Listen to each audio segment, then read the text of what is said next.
Great. So in the second section, I would like to welcome first our first speaker from University of Montreal in Canada, Professor Patrick Hayes, and he will show us his amazing research in the delta of the Yukon River. So Patrick, please feel free to share the slides and welcome. Okay, thank you. Can you see my my screen now? Yeah. The screen sharing, is that working? Okay, great. I want to thank the organizers for giving me the opportunity to come and present and organizing this great workshop. Usually I teach a lot in February, and so it's hard for me to travel to Iceland to actually come to this conference. And I've sent students in the past, but I've never actually been able to attend myself. So one nice aspect of having this conference online is that I can actually come and see all the nice talks, which is really good.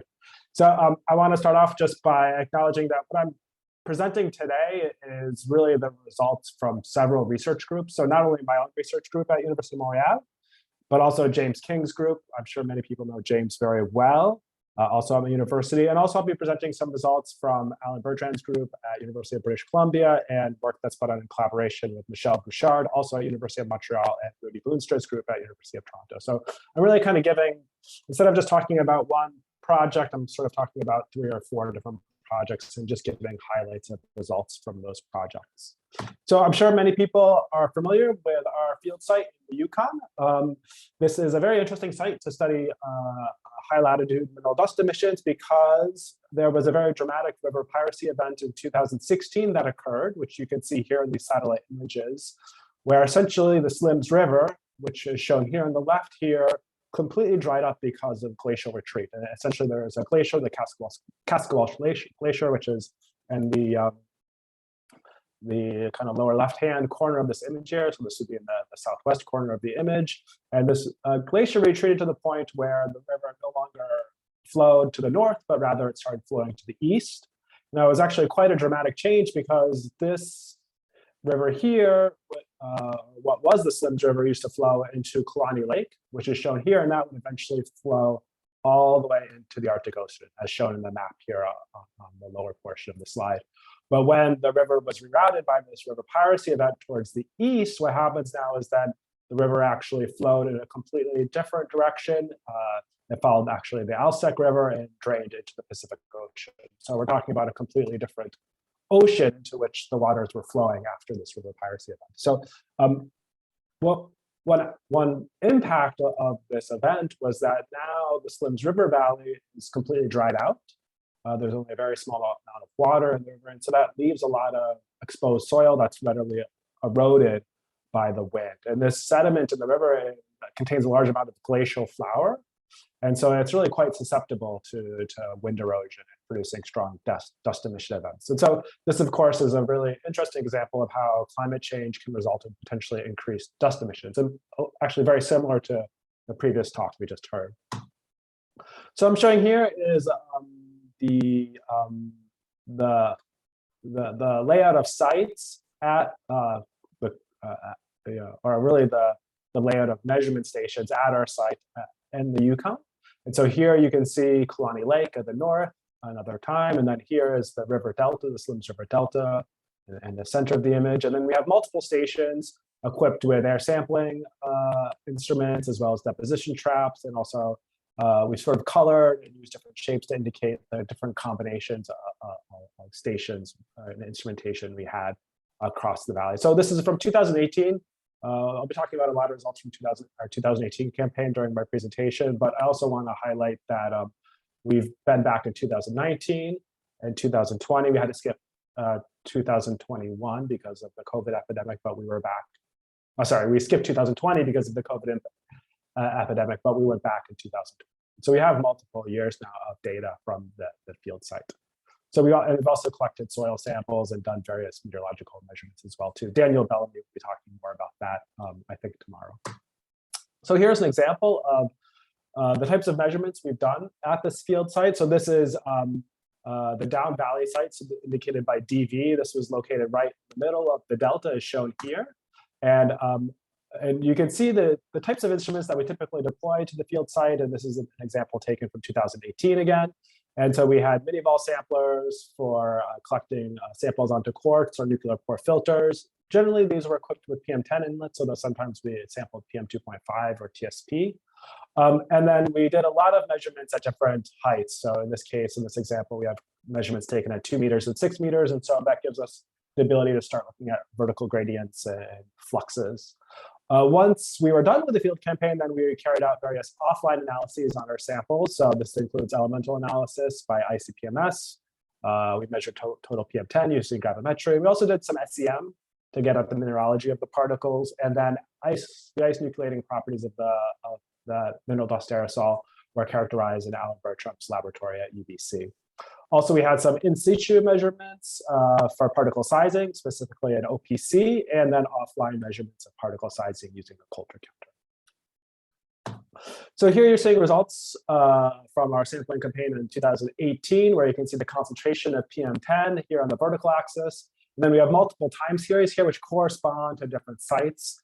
So we have a green site here, which is on the east of the valley, the red site here, which is on the west side of the valley, the DV site in black, where we had measurements at multiple heights.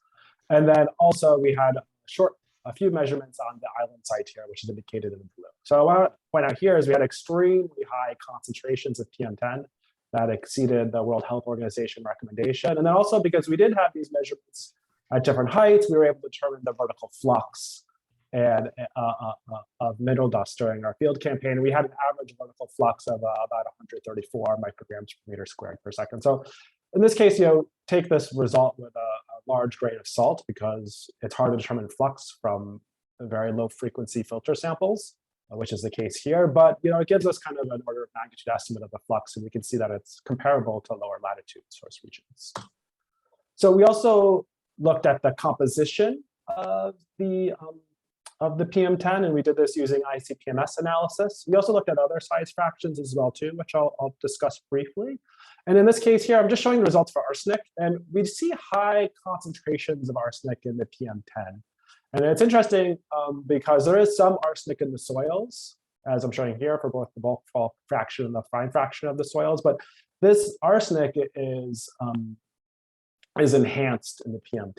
And we think this is arsenic that comes from the soils, but it's through the aeolian erosion process that the concentration of arsenic is actually higher in the PM10 relative to the soils. And so this is obviously a concern from sort of an ecological and public health viewpoint. And then also we did mineralogical classification by SCM EDS.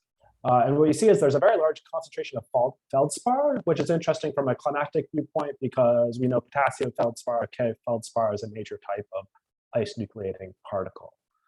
So those are kind of two hints about different things I want to talk about. And specifically, one thing I want to talk about is the enhancement of certain trace elements in the PM10 relative to the soils. So this is a pretty complicated graph, and what I want people to focus on just for the moment is the blue and the green bars, where we're comparing the PM10 versus the soil samples. And what we can see in these blue and green bars is that for many trace elements, as shown here on the horizontal axis, there is an enhancement. So this is just the ratio of the concentration of the element in the PM10 versus the concentration of that same element in the dust. And what we can see is that in general, the PM10 contains a higher concentration of all these trace elements. And there's a big enhancement for some species like copper and arsenic. Okay, so that was an interesting finding. We kind of theorized in our 2020 paper some possibilities for why the PM10 is higher, or why the arsenic and other elements is higher in the PM10 versus the soils. I won't get into those there because they're pretty uncertain, but it's certainly an interesting finding that needs to be further investigated. We also looked at different size fractions of the mineral dust aerosol and how the concentration of these trace elements changed between the different size fractions. So specifically here, I just want people to focus on the purple data and the brown data, so the purple bars and the brown bars, where we're essentially comparing the PM2.5 versus the PM10. And again, here what you see is that this fine fraction here has higher concentration of these trace elements versus the coarse fraction. So for example, we can just take the case of arsenic once again. And what we see is that if we look at the purple bar and the brown bar, we see enhancements of between 2 and 3 of the concentration of the arsenic and the PM2.5 versus the PM10. And so what that means is that this very fine fraction of dust contains even more arsenic and even more trace elements versus the other size fractions of the aerosol. So again, it's not quite clear why this is happening yet, and it's something that we're continuing to try to understand, but I think it's an interesting finding. So I also want to talk about some analysis we did, not in PM10, but on snowshoe hare fur. Okay, so you can see a picture of a snowshoe hare here, and this is actually done in collaboration with Rudy Boonster's group at University of Toronto. And we got very lucky because they had actually been collecting samples of snowshoe hare fur between 2014 and 2019. So before and after the river piracy event. And they had been measuring cortisol, which is a stress marker in the snowshoe hares for all the samples collected in this period. And so these snowshoe hares were actually collected at 3 sites indicated by A, B, and C on this map.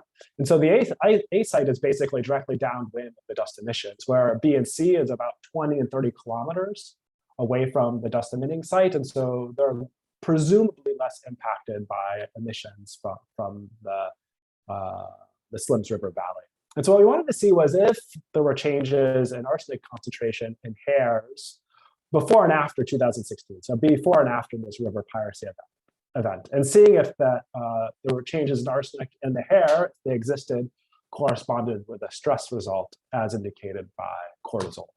And so I'm showing the results here for arsenic on the left, and then the results for cortisol in the hare fur on the right.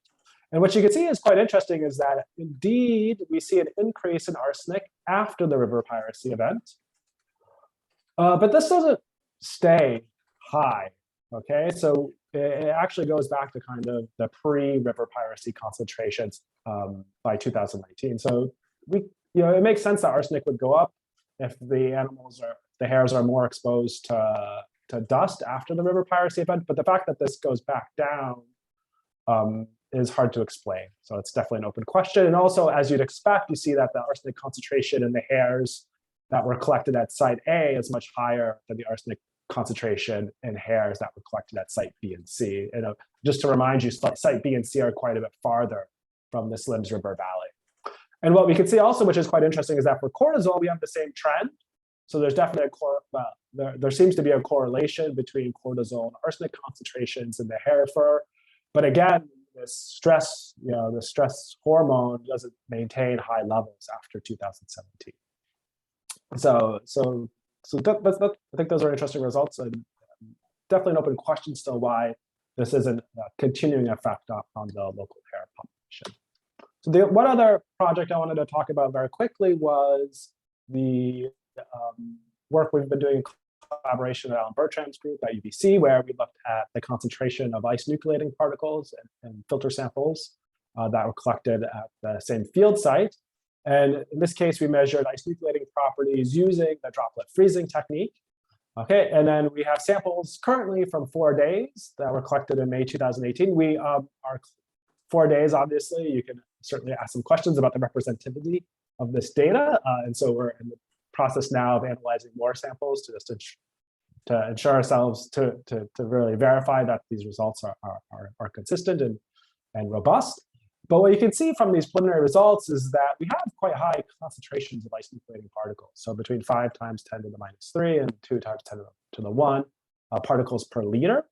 And what I've done, or what we've done on this graphic here, is compare these concentrations versus those that are typically observed over mid-latitudes, over North America and Europe, and over high latitudes over the Arctic. And what you see, these concentrations are much higher than what has been previously observed at high latitudes over the Arctic, and it's similar to the highest concentrations that are observed over mid-latitudes in North America and Europe.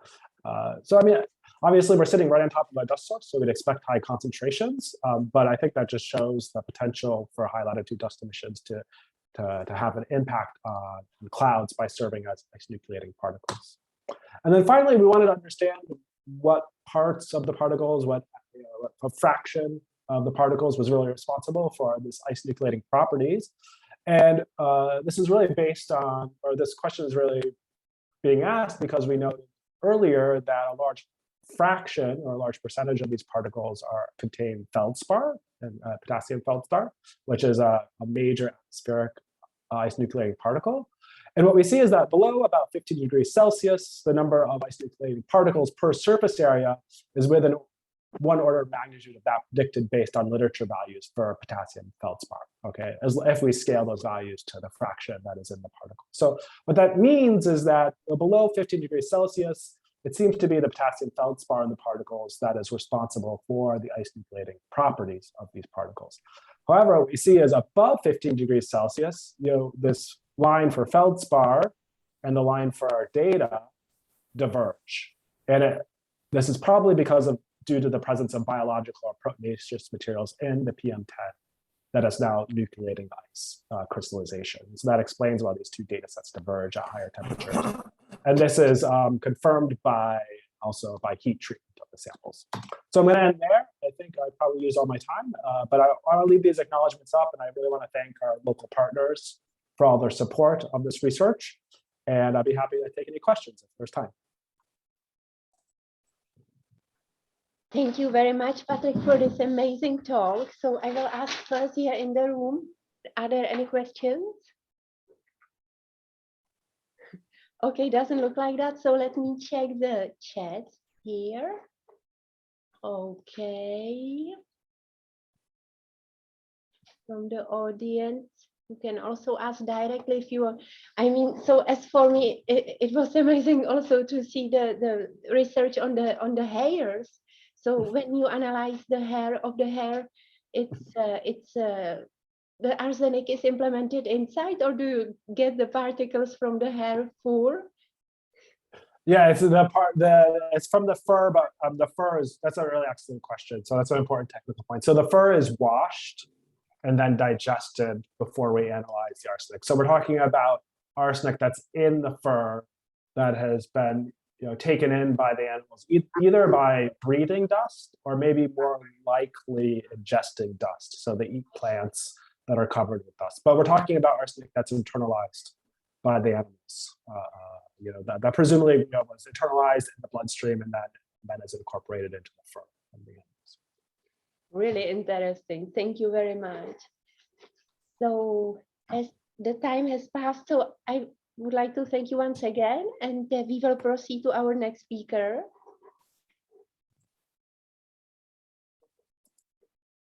Great, and the next speaker is Carlos Perez Garcia Pando from the Barcelona Supercomputing Center. And Carlos will introduce the first findings and basically generally introduce the field campaign which occurred last summer in Dingjusandur, Northeast Iceland, where many of us took part. So we are extremely excited to see the first results. So Carlos, the floor is yours. Thank you. Do you hear me and do you see my presentation? Yes, only that we see that in the smaller mode. Maybe if you can sorry. I'm going to swap like that.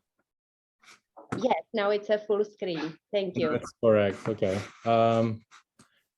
Okay. So thank you very much for the presentation, Pavla. And as Pavla said, we recently performed a field campaign in Iceland, a very comprehensive field campaign that happened in August, September last year. So it's a very recent campaign. I'm going to provide an overview of what we did over there. And then I'm going to try to provide you a little bit of a glimpse of some of the first preliminary results that we have that I think some of them may be interesting to you. Of course, it's not a complete analysis of our campaign, and we're still analyzing the data. So, okay, so just to start, this was a collaboration among several projects, mainly Fragment and Hilda, but not only. Fragment is an ERC grant that attempts at understanding from a fundamental perspective, how to explain the size-resolved mineralogy of dust with respect to the parent soil in order to improve modeling capabilities, but also in order to make better use of near future global observations of soil mineralogy that will be provided by spectrometers in space. And the first one of them will be EMIT, that will be launched in May this year from the US. And so this is going to open a bunch of opportunities for research. And so Fragment attempts at how to link this information that's going to be quite widespread from the soil to dust emission. Okay, and also, of course, Fragment is interested on the effects of these particles and their mineralogy upon climate. Then HILDA is another project that is funded by another German project that basically focuses on Iceland, and in particular on understanding high latitude sources in terms of, both experimentally and in terms of modeling, to characterize both dust emission and the transport of Icelandic dust towards other areas, including the Arctic. There are other projects involved, as I told you, in the campaign, including EMIT, the Helmholtz Young Investigator Group on mineral dust, RANIS, GACR, and other. So in total, there were like 12 institutions from 6 countries. So where we did our campaign took place in Jungsandur, as you see here in this square. This is one of the most active dust emission areas in Iceland, as you can see here from the previous study from Arnold's in 2016. This is a there's widespread dust emission in this area. So we had 2 types of measurements here. We had more regional measurements I will show, and we had also a main site where we looked at dust emission processes. So in terms of regional soil and airborne sampling, we had surface soil sampling and in situ surface spectroscopy across the region. So we were there with an spectroscopy, so with an ASD spectrometer, looking at the reflectance spectra of the soil. We also got soil samples that are being analyzed in the lab. Both to understand the size resolved mineralogy of the soils, because then we want to understand how this size resolved mineralogy turns out into an emitted size resolved mineralogy. And then also there were airborne measurements across the region with portable OPCs and other devices. Of course, also we got samples also for electron microscopy as well. From the airborne samples. So we also had, as I told you, our projects are linked with a NASA mission called EMIT, which will provide spectroscopic measurements from space, from the International Space Station. So here we were lucky that NASA could send an airplane and with a similar device, similar instrument that will be mounted in the International Space Station. We had reflectance spectra, and you can see here the lines that were covered during the campaign, covering the main area where we had our main measurements. Okay. And finally, more in detail, if we look at this area here, so this is where we had, basically, this is the sediment area where we have widespread dust emission surrounded by volcanic sand, and also very close to a recent eruption here down south. So here's where we had our main site, and where we made most of our intensive period and intensive measurements were done in this location with more than 50 instruments. So here this is a view of our field campaign, including again both the spectroscopy measurements of the soil and soil samples, but also airborne measurements. I will drive you through some of our main measurements here in this. So basically we were basically interested on understanding the particle size distribution and its optical properties once the dust is freshly emitted.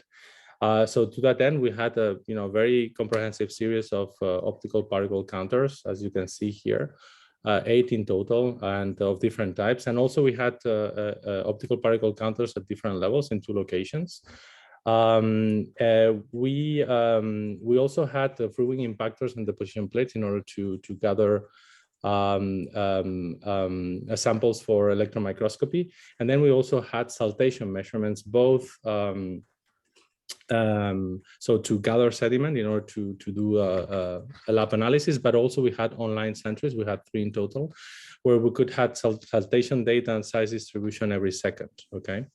And as you see here, of course, we had a fully equipped meteorological tower with additional OPCs and 3D wind sonics and 2D wind sonics, from which we can really infer vertical dust fluxes with different methods, not only the gradient method, but also by eddy covariance. Okay.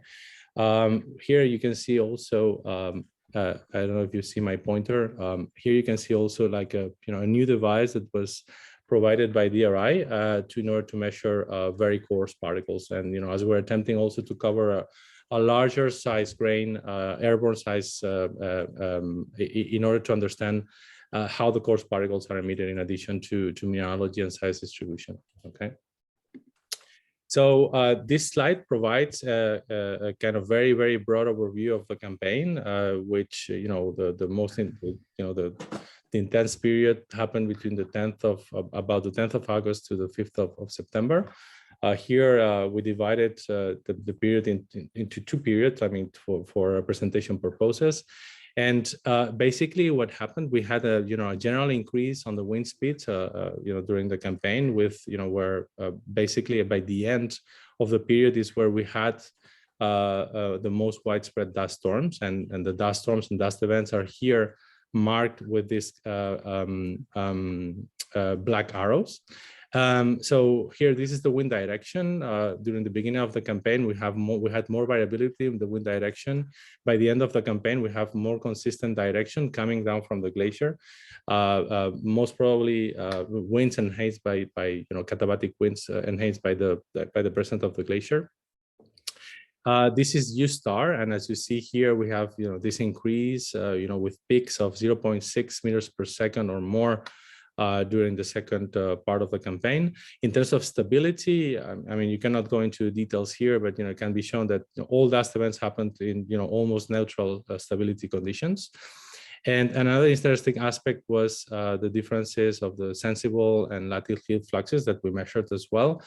And in particular, this makes a big difference compared to mid-latitude sources, where the sensible heat flux is larger than the latitude heat flux. Here in Iceland, the latitude heat flux, of course, due to the amount of water coming down from the glacier, mostly, latitude heat fluxes are much larger than the sensible heat fluxes.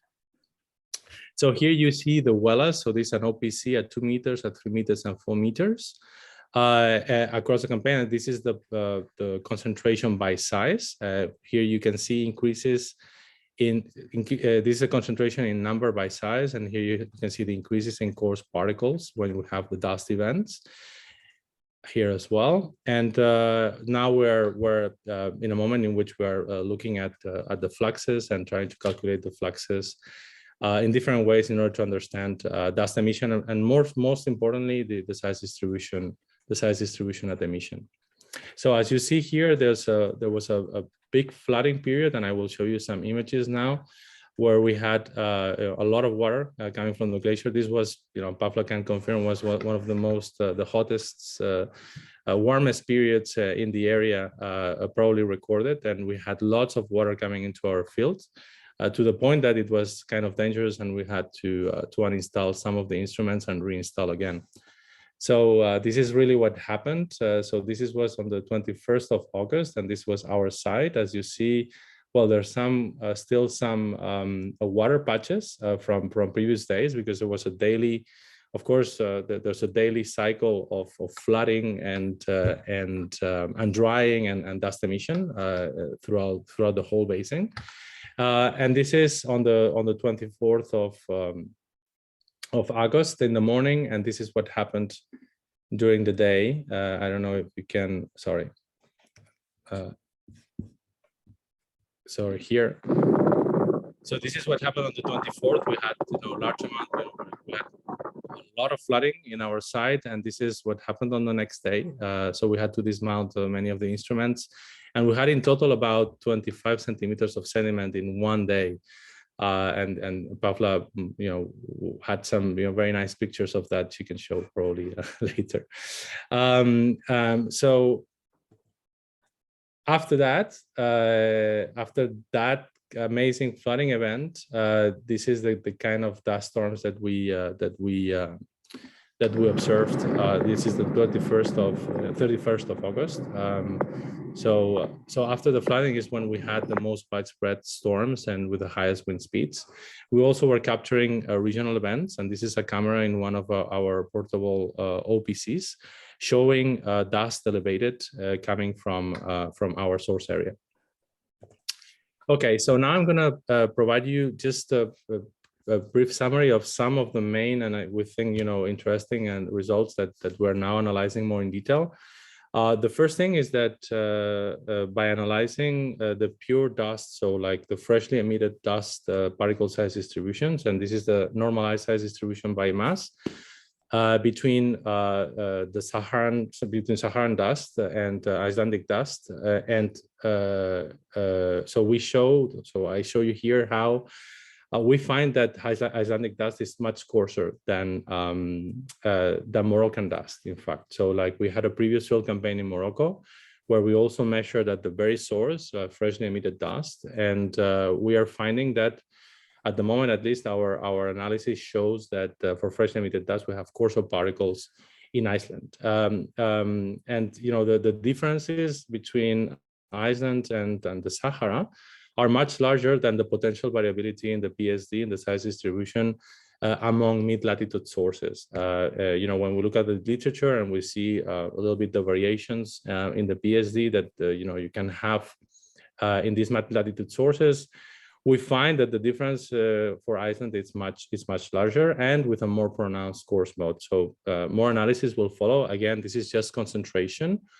Of course, concentration for the peak dust emission, but still we have to analyze the fluxes more in detail. Another issue that we found is that we already have some measurements of the density of this dust, and the density is very close to what we have in mid-latitude. So I was personally a little bit surprised. I was expecting a little less density, but in fact we have 2.6 to 2.7 grams per cubic centimeter. Okay. This is also the first results on shape when we compare the samples from Morocco, like the emitted dust samples from Morocco and Iceland. This comes from electron microscopy analysis. Of course, please note that the measurements in Iceland, for the moment, we have processed very few measurements, while very few samples, while in the Sahara and in the Moroccan side, we have a better statistical representation. So we have much more events analyzed and much more data. Okay, but our first results show that in Iceland the aspect ratios are higher,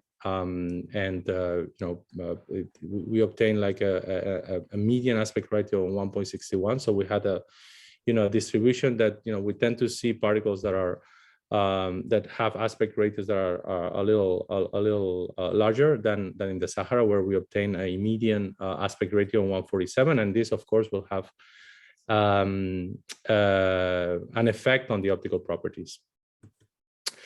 Then we are just, this is fresh also from the oven, basically from yesterday or 2 days ago, and we are already comparing the size distribution in terms of composition between what we obtained in Morocco and now in Iceland. And here you can see a first analysis, a first classification. Of course, for the Sahara, we have, for example, in bin number 2, we have 100,000, particles, but here we still have 200 particles. So, we still are, increasing. We have to increase our statistics, but this provides a first glimpse of, what we're going to find. So, of course, the situation in the Sahara and no surprise, and in Iceland is very different. While in the Sahara, we obtain, of course, the largest amounts are, elite-like particles, particularly in the fine mode, that, decreasing with the coarse mode and with increased amounts of feldspar and quartz. And of course, in terms of number of particles, an increase also in iron oxides towards the smaller particle size range, as you see here in this plot. Compared to Iceland, in Iceland, we obtain a lot of glass, okay? And, just to let you know here, this is just as I told you, just out of the oven, and we still are tuning our classification of the mineralogy based on the single particles. But basically what you see here, tagged as complex feldspar-like And anorthite, this is mostly something that is compatible in terms of chemistry with those minerals. But of course, it's going to be, most of it is going to be glass, okay? And we're still working on that. And there are a few amounts of clay minerals and titanium magnetite particles and hematite-like particles, particularly in the small particle sizes, okay?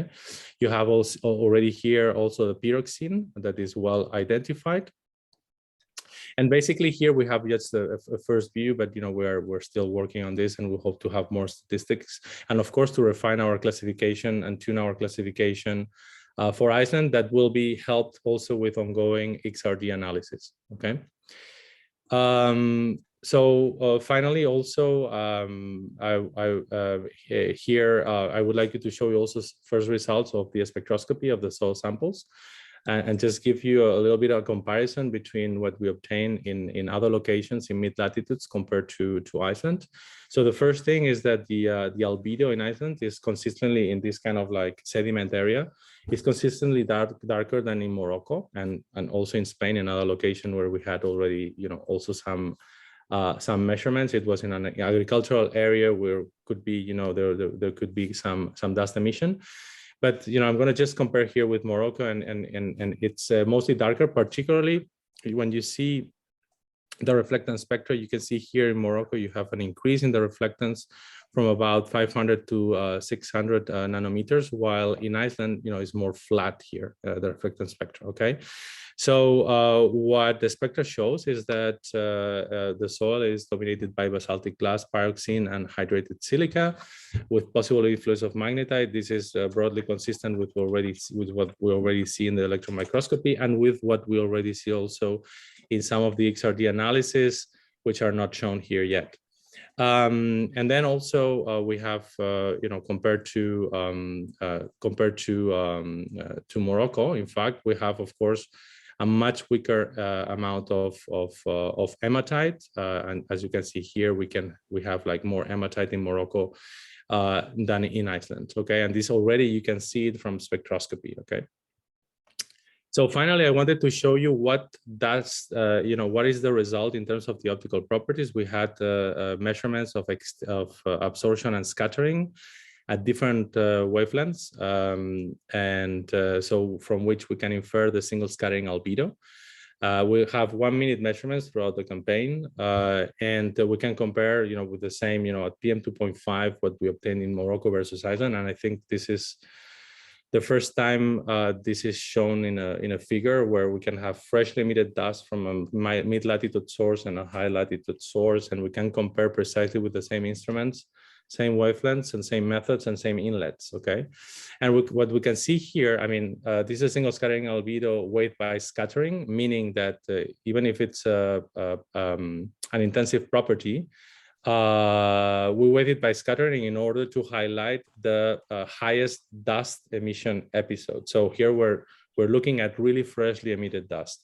So we see kind of a relatively similar, like around the visible wavelengths. We have like average, median, and average values that are broadly consistent. Of course, like the variability is different, and we're analyzing that. But then we have a more absorption towards the near infrared and more scattering towards the ultraviolet. Okay, with the Icelandic dust.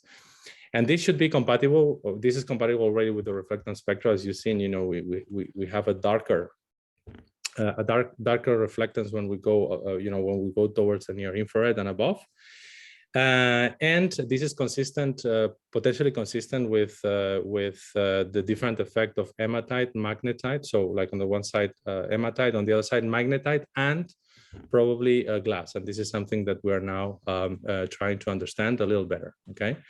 So so I'm gonna stop here. I thought that to give you this heads up, I think interesting results that will of course be more carefully considered in the in the next months.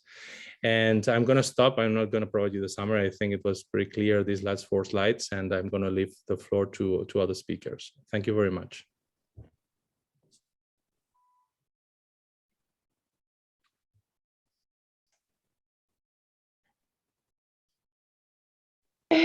So once again, thank you very much, Carlos, for this it's really breathtaking to see the results and all the efforts and what we have went through also during the campaign in the field, which was really harsh conditions. So it's really nice to see it. So I'll ask the audience here if we have any questions. Hi. So nobody asking here. And let me check also the chat. Ask what was the most surprising element of the research? Yeah.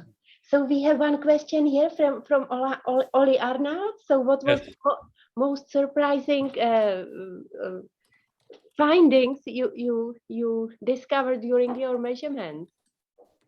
What is the more surprising? Yeah. Well, honestly, I mean, I guess that, you can, like, I guess that, everybody will find, some, like for me, I mean, it's very personal what I found surprising. I mean, although it may not be surprising at all. Okay. So, but I mean, for me, like the size distribution, of course, I mean, this is kind of quite of, very surprising in a way. I mean, here we're talking about, you see my screen right now? So no, you don't see my screen. Sorry. You have to share again. Yeah, here is it. Yeah, this one. Okay, sorry. So here we're talking about, here there's one order of magnitude.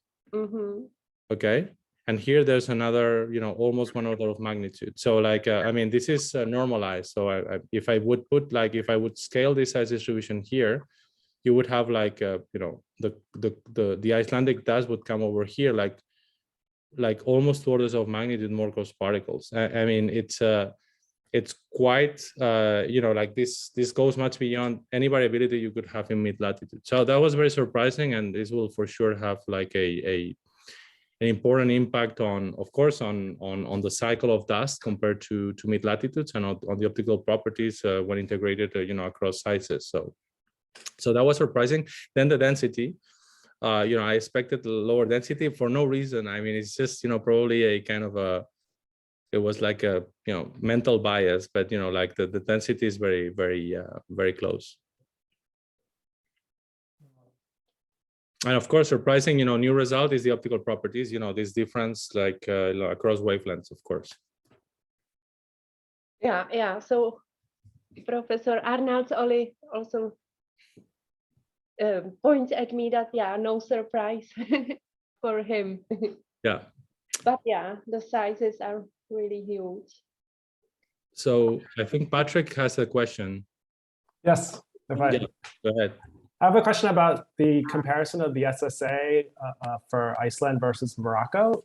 Yeah. And this is a selfish question because I kind of want to do some similar experiments in the Yukon. And I noticed that you're using PM 2.5 as your size cut for the SSA, and the particles are much coarser, of course, than PM 2.5. Sure. And so what I'm struggling with sort of this, like what size cut should be used for the optical measurements, because if I want to do the same measurements, I'd have to pick a size cut as well too. So I'm wondering, is PM 2.5, is that sort of our best option, or is it possible to go coarser? Yeah. Ideally, I would do both if you can change the inlets. Okay, so you have both. Like that's what we have for Morocco. We have both. We have a part of the campaign we did like PM 2.5. A second part of the campaign we did PM 10. I'm not showing it here. Unfortunately, in Iceland, we wanted to do the same, but on the second, our instrument after before we were able to change to PM 10, our instrument just was broken. So we only have PM 2.5 for Iceland. But definitely, Patrick, if I were you, I would do both. If you could also cut between PM 2.5 and 10 with a cyclone or whatever, that would be great too. But having an idea of the influence of the coarser particles, that's great too. Also, but not the problem also is that the more the coarser you go, of course, the more uncertainty in the inlets, and the more like with with the efficiency of the inlet. So you have to be careful and have a good inlet there. So Thank you very much. Sure. Yeah, I would add it's really of high interest. Also compare the Alaskan properties with the Icelandic, and to see also different high latitude dust, not only Icelandic, or the Antarctica, for example, which I understood is also of volcanic origin. Yes. Or semi, yeah. Okay, thank you. We have to move now. Thank you for, I'm saying this is amazing to see it. And huge congratulations on the campaign. Thank So you. now I would like to ask Tara Bazard, also from the Barcelona Supercomputing Center, and also the director of the InDust Cost Action and many other affiliations, to take the floor and Can you see my screen? yes. Okay. Yeah, I will change a little bit from research to more applied science in my talk, basically because we wanted an excuse for presenting some dissemination materials we were taking recording during the campaign. Then this is a nice excuse for presenting you some Icelandic dissemination materials. But this fancy title of my talk is basically just to be aware that even if we are researchers, this means that we are professional curious change agents. There is a part that we never have to forget. And this is a paper that came from 10 years ago, but I think that still the sentence is quite appropriate and actual, that whether if we like or not as a scientist, the societal impact of our research is increasingly important factor in attracting the public funding and support of our basic research. And this is something that sometimes we are forgetting and can be a factor to can continue with our research lines.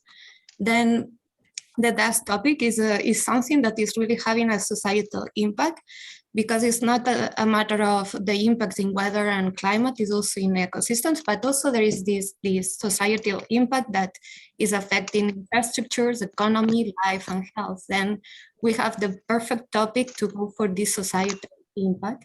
And basically it's because these impacts that Alexander introduced the WMO San Andreas Storm Warming Advisory and Assessment System, this SDS initiative, that lets to identify and improve products for monitoring and predicting dust, also to facilitate the access to the users of this information, and to strengthen the capacity of the countries on the use of these observations and predictions that as a researchers we are putting available for the community. Also, as Alexander mentioned, this WMO initiative is organized through the concept of regional nodes, and each node is coordinated by a center. And nowadays there are 3 nodes: the Pan-American that has a center in Barbados, the Asian node that has a center in Beijing, and the North African, Middle East, and Europe node that has a corresponding center in Barcelona. Also, he mentioned that Barcelona and Beijing were also designated by WMO as operational regional centers, and we have the commitment to provide San Andreas storm forecast every day to the users. Then it is in this framework that it is the Barcelona Regional Center. Basically, we are coordinating the activities of Northern Africa, the Middle East, and Europe of these 2 WMO centers.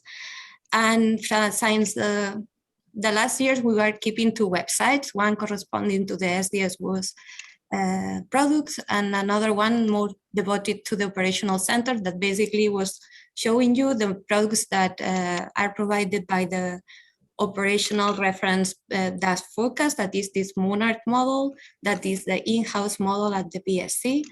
And since last month, we redesign all the contents and we create a unique website where you can find all these products that are available from the community. Just I want to mention that the SDS website will be still alive until autumn 22, just to give to the users the option to migrate all the scripts and all the information to the new system. And also the website, one of the features is that now is adapted for different devices. Then you can check the contents of the website from your mobile or even the tablet. And it is in this context of this new website that we have a new visualization tool. Users can gather all the information, hopefully in very easy way and more friendly framework. And it is this dashboard where you can find the forecast from regional and global models, also some tailored products that we create from this set of models, like the probability of accidents or the warning advisory system. But also you can gather this information through the numerical data of this forecast through this thread system. Basically, you can play with the dashboard, you can put different models at the same time, you can compare different days. And the nice thing is that it is something that the user can adapt to their needs and then can play with the data. And here you can see, for example, an event in last year, in February 23rd, where dust from Sahara was covering the whole Europe. Then dust discovery is arriving to very northern latitudes time to time. And this is something that in Europe, in the last years, they start to be more aware and aware. Also, you can validate the forecast using the comparison of AOD that we are considering nowadays IronNet and MODIS for these comparisons. And you can go to the platform, choose your options, choose a site, and then you can see also this visual comparison of different models at the same time against the observations that are filtered in that case. And also you have the option to really take statistics in numerical or pictorial formats, then in different regions, but also in points, in sites, at different time scales. And this is a way that you can get some confidence in the forecast and the products that we are providing you.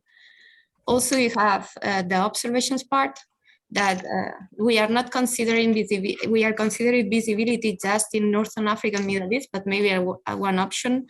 It will be also include some meta reports from Iceland in this dashboard, but also you have satellite products where you can check everything. And one thing that is the contribution of all the community is this dust catalog that is basically an interactive database where all the community is contributing with information just to identify potential data sets that we can use in our research and for validation, for example. And it is alive and open for everyone. Then nowadays we are having this classification that is coming from satellites, ground-based campaigns, dust models, or marine environments. Then I think that all these topics can fit it in this high latitude community.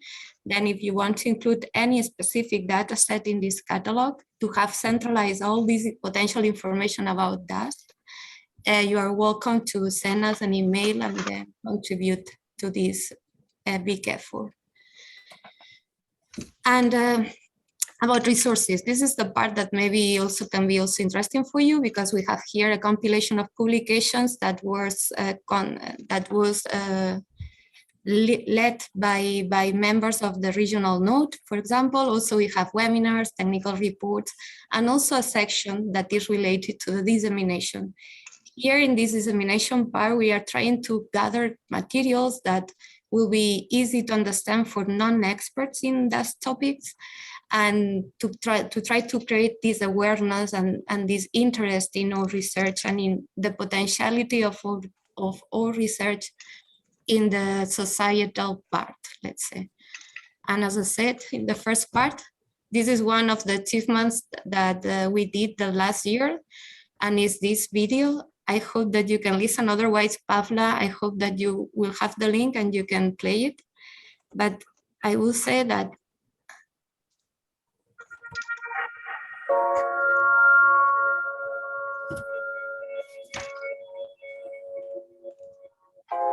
atmospheric dust comes from large deserts all around the world. These deserts are usually located in hot and subtropical areas, but there are also deserts located in high latitudes, so-called high latitude deserts, as you can see here behind me, such as in Iceland.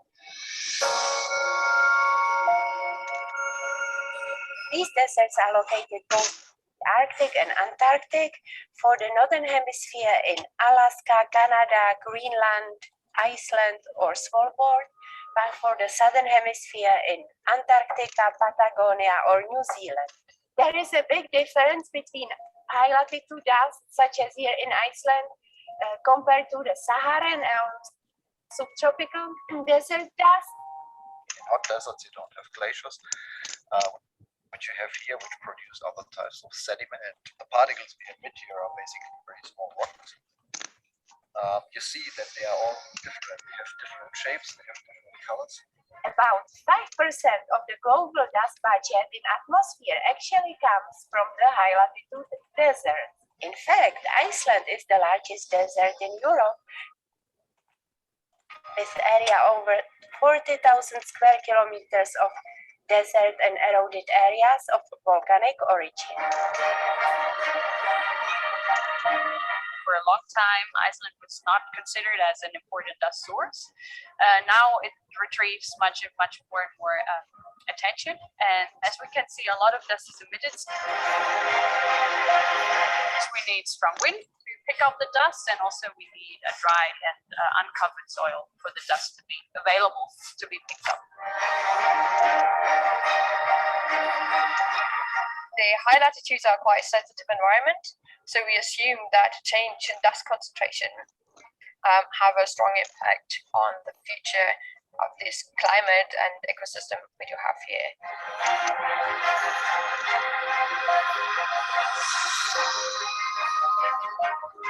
There's some evidence that high latitude dust can go up to the Arctic, and even there's some there could be some hemispheric transport. In fact, there are a lot of questions on how this dust may affect different components of the landscape in these high latitude areas. Ocean productivity in the north, how they affect glacier albedo, etc., etc. We still really don't know, if dust also warms the planet, for example. They may also indirectly affect then the radiative balance of the Earth, the energy balance, and so may affect in the end our weather and our climate. We know that if dust is deposited on ice or snow, then the ice or snow melts faster. So here that has a much stronger impact than elsewhere.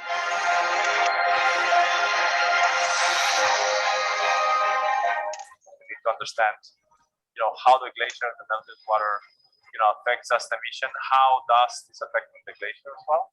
So most importantly, the key question that underpins our research is we need to constrain the effect of dust on climate.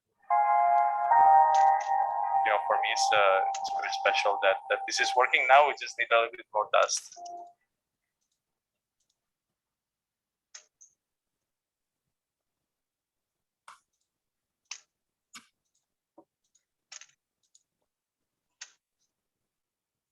Yeah, as you can see, this is one of the things that you can gather from the website, this type of materials that you can use for supporting your research and to help you to disseminate your results. And good afternoon, everyone.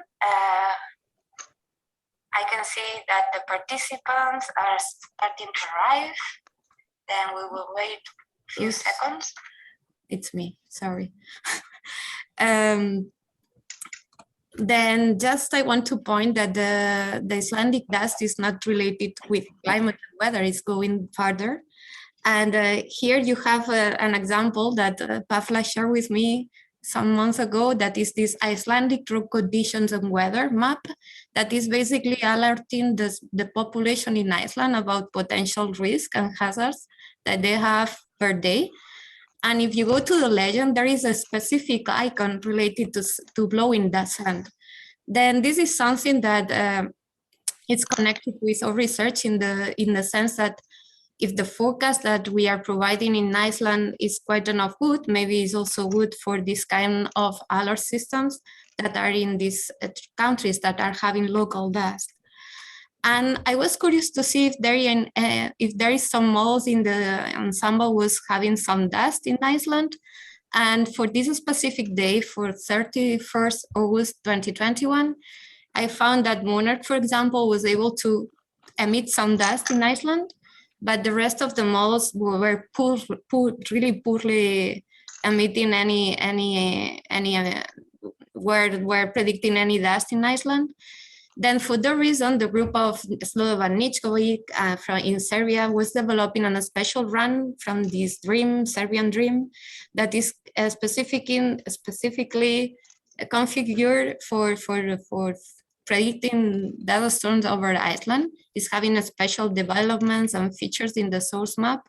And Ničko will talk about it in the next talk, then I don't want to give more details, but this is an experimental forecast that you can find in this website of the WMO Barcelona Dust Regional Center. And with it, just I want to mention some remarks that nowadays the center is really like an active node that is promoting the provision of dust services.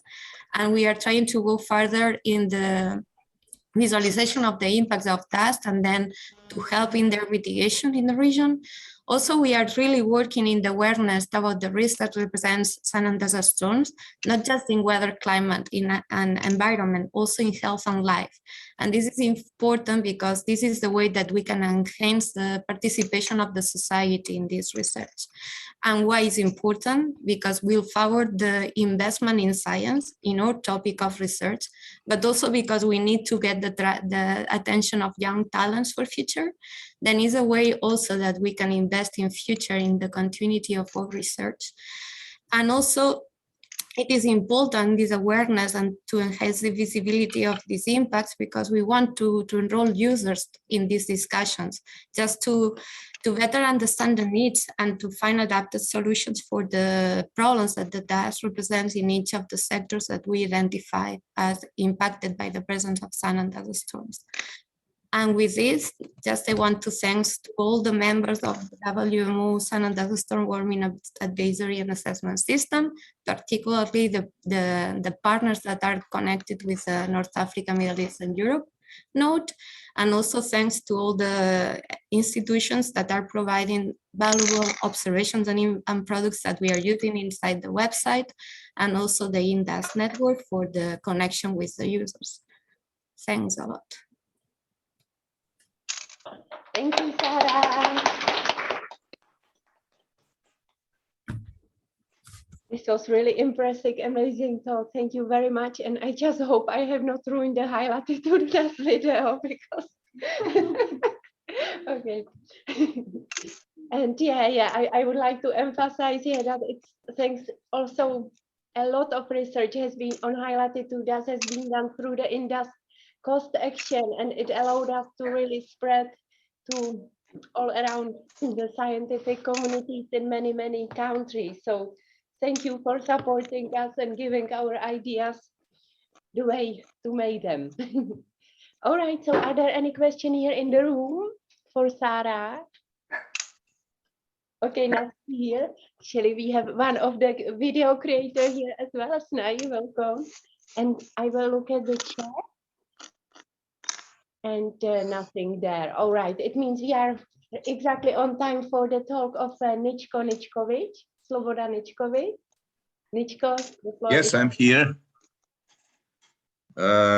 I'm sharing the screen. Can you see the Yes, perfectly. page of the presentation? Okay, so I'm going to talk on modeling aspects of high latitude dust that our group in Belgrade is developing for some years behind. So I'd just like to mention that the group is composed of two institutions, coming from two institutions. One is Republic Med Service and the other is University of Belgrade. And we actually, sorry.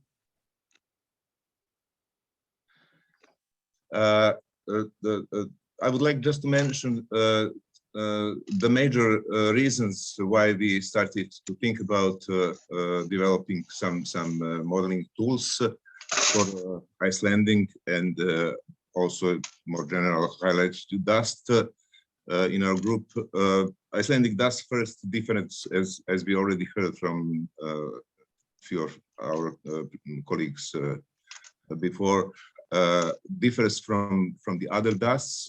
Carlos illustrates very well what are the differences when compared to rock on dust. For example, the other thing that we notice that typically this is low-level transport in general. So this means that there is not enough meteorological drivers to push the dust in at higher levels. It is darker.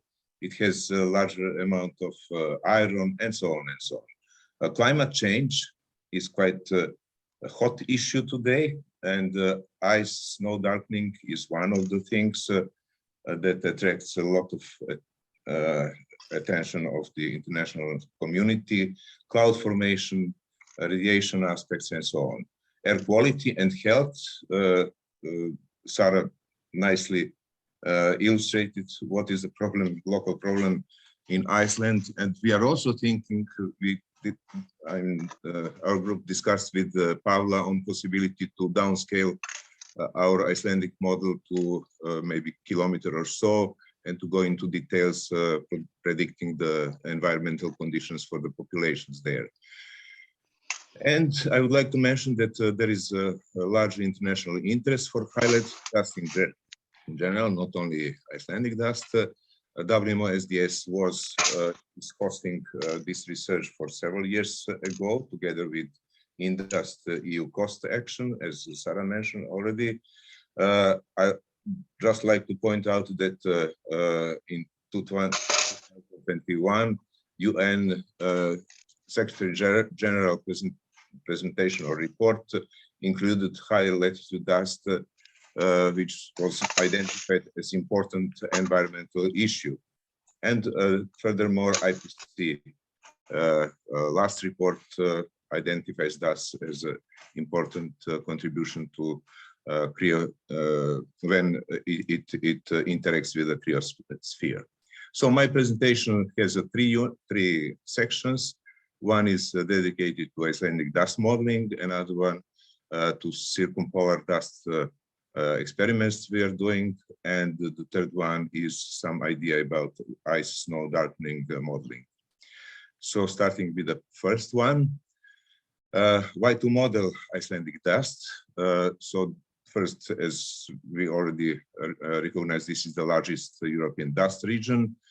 Sources are specifically complex and complicated to model, and we are faced with this.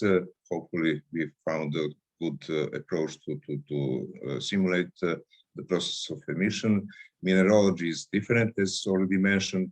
Particle properties, there is a new understanding, as Carlos already mentioned. There are generally larger particles than in Sahara or elsewhere. Seasonality is very typical for high latitude dusts, specifically for Iceland. And there are a number of impacts. Input of dust to marine terrestrial environment causes a number of changes. Climate, as already mentioned, transport safety, if we are talking about local effects, and human health as well. So when we started to think about the Icelandic dust model, we decided that we will use our dream model, general dust regional model, but to actually introduce, as we did for Sahara and some other areas, to introduce concentration as a prognostic parameter. This means that the whole dust cycle is driven by the atmospheric numerical weather prediction model, if you like. So we introduce 8 particle sizes. We have a 3.5 kilometer model horizontal resolution. I think, if I'm not wrong, this is 60 models in vertical. Then we cover with the model the whole emission transport and deposition process, as you can see in the cartoon on the top left. And finally, I want to mention that we started operational forecasts, experimental forecasts from April 2018, and there is archive of these daily results in my institute in Serbia, but also in BSc SDS was site. This is just an example how a dust could really travel along paths, and from our publication, which is in preparation, hopefully it will come very soon or submitted to the journal. This is one of the examples that we analyze in this article, and you can see that in this specific case, Icelandic dust was approaching the British Isles, but also Faroe Island as you can see on the map. So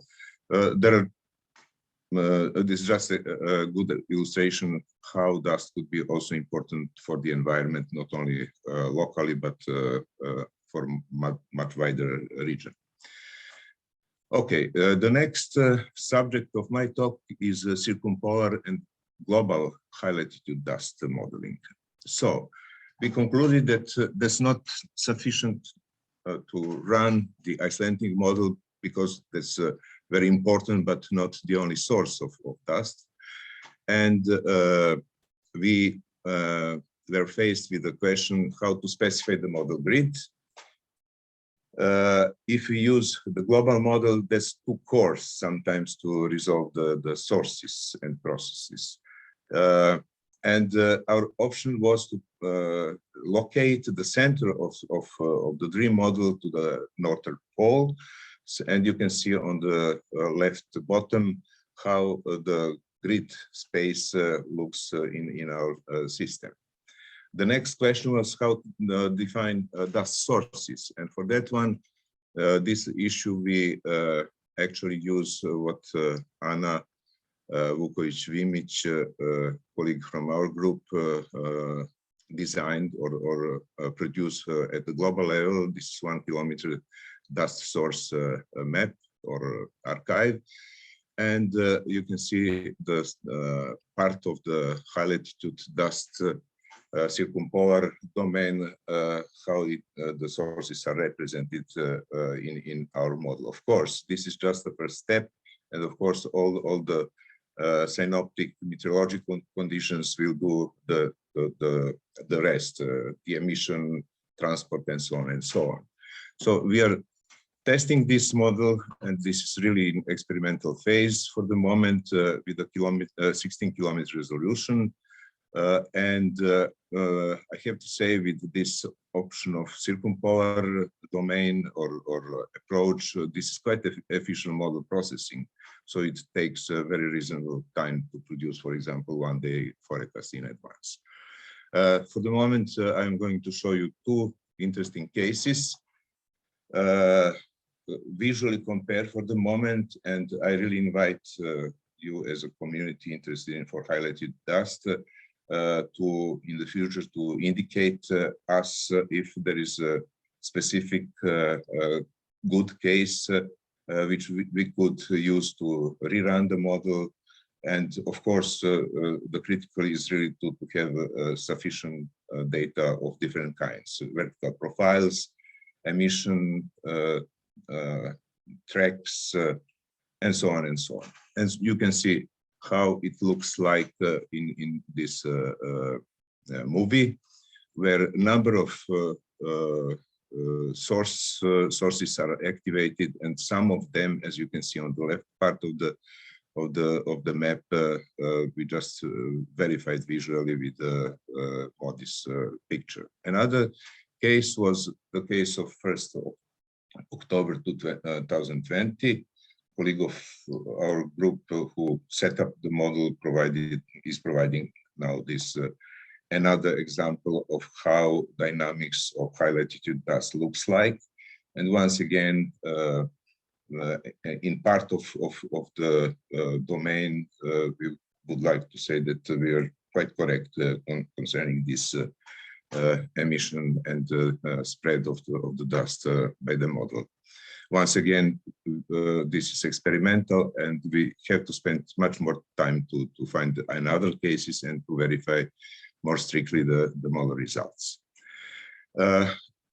We also, by chance, simulated interesting case of Australian dust. This was 22nd January 2020. This dust was traveling from Australia, and you can see the pattern on the right part of the slide. This was huge dust storm inland, but then what was quite interesting in our case, and we just published as a short note in WMO News, our ice nuclei simulation.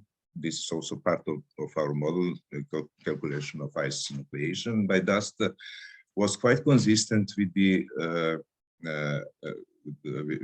map or observed data from Gold View from MODIS.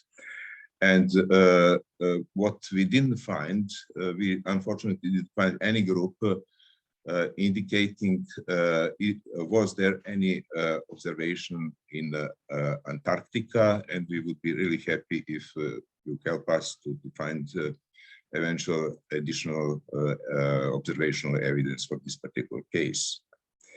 And finally, ice snow darkening. I will go briefly through that, just more or less to place some idea how we could deal with this problem.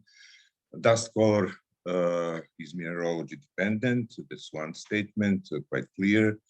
And Icelandic dust color is quite heterogeneous, but in general, this is more, how to say, more darker, as you can see on the albedo map, than light soils and dust sources in Sahara. So definitely, if, for example, Icelandic dust covers the snow, this would be much stronger effect in terms of melting. So what we did as a brief experiment, we use dust sources as we use now in our operations for the Icelandic dust. We also calculated the observed albedo, actually set up the observed albedo, and then as a combination of these two maps, on the central part, you have albedo of Icelandic sources. So the question is the following: what would be the color of Icelandic dust once it deposits either locally, or, for example, if it goes further and covers or some snow white surfaces? In case of Icelandic dust, dust is very dark. As I said, it goes not more or less to 0.2 of albedo. And the question is how to assess and predict dust color once dust deposits. We have some idea, and we are going to try to spend some time so that once we predict the deposition of Icelandic dust downwind, we would like, or we would try to calculate also the color of it. It, as I said, very much depends how dark the effect of melting on the snow would it be.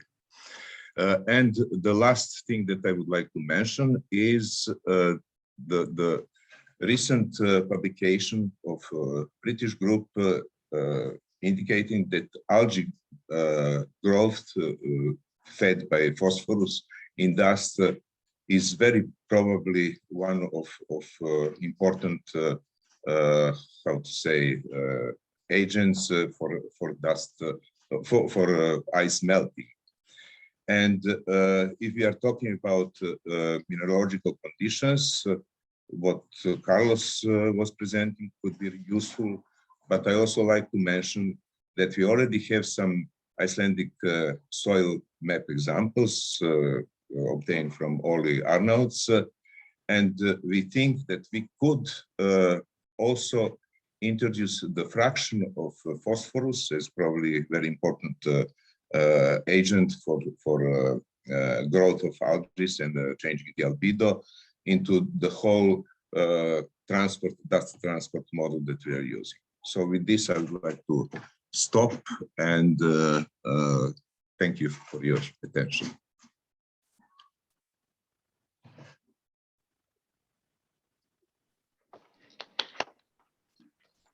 Thank you, Mr. for this really amazing talk, and it's incredible how many things can be incorporated into the dream model, and you always work and come with new ideas. So it's really amazing. So I will ask if there are any question here on site. There was some comment in the chat. Okay, so one question here. Yes. You said that Icelandic dust is smaller than Sahara dust. Is that correct? You're talking about particle size distribution? Yes, sorry. Yeah. Yeah, it is. What we are using now in the model is slightly smaller particles than what, for example, Carlos was showing today. Exactly, because Carlos reported vice versa. Yeah, but we did not really know the results before Carlos. That's also one. Yes, Yeah. It's always also a matter of measurement. Yeah, yeah. Yes. Yeah. Okay. So of course this is tunable. I mean, there is definitely no problem to tune more toward the most recent results. Yeah. So there are some questions also in the chat. Thank you for answering. And maybe, yeah. So maybe Hugh, can you tell your questions?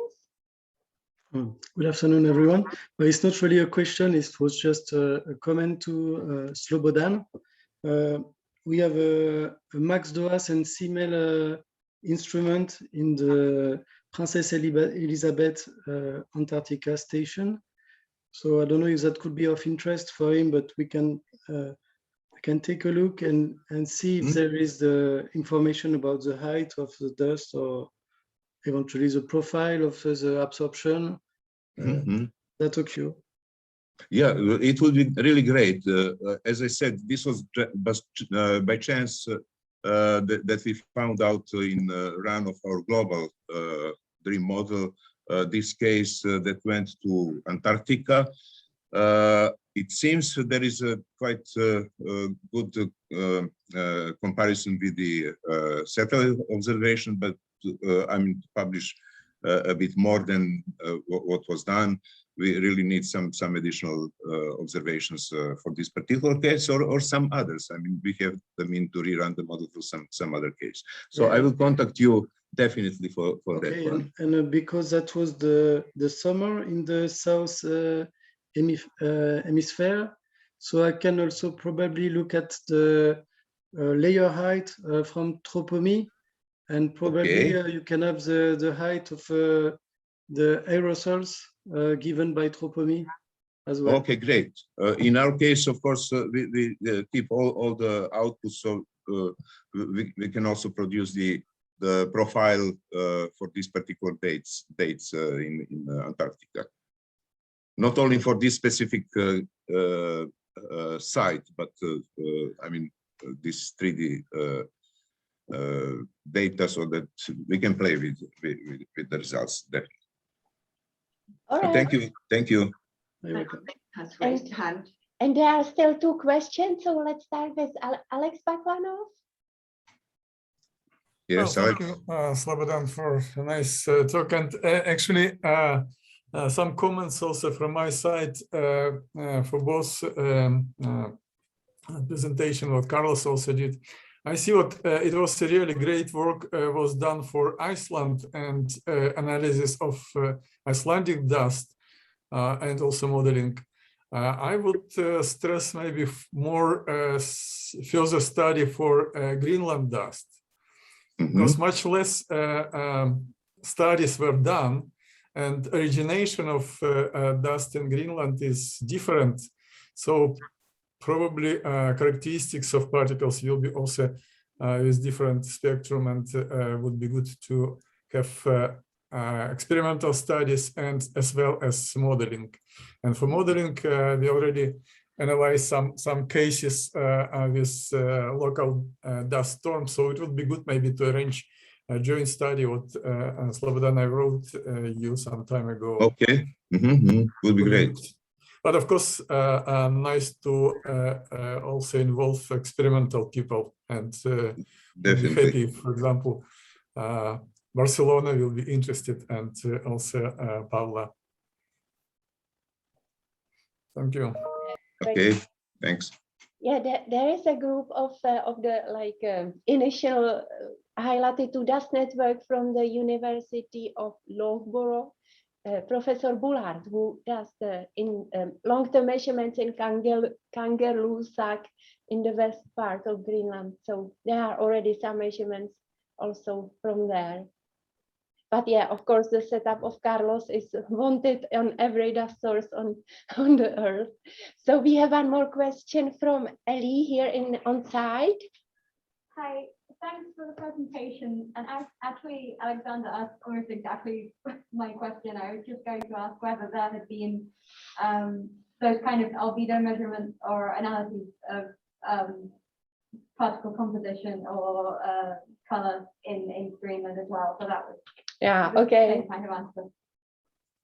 So yeah, so it was already answered. So we shall work on it and got all the researchers together, and that's why we are here today.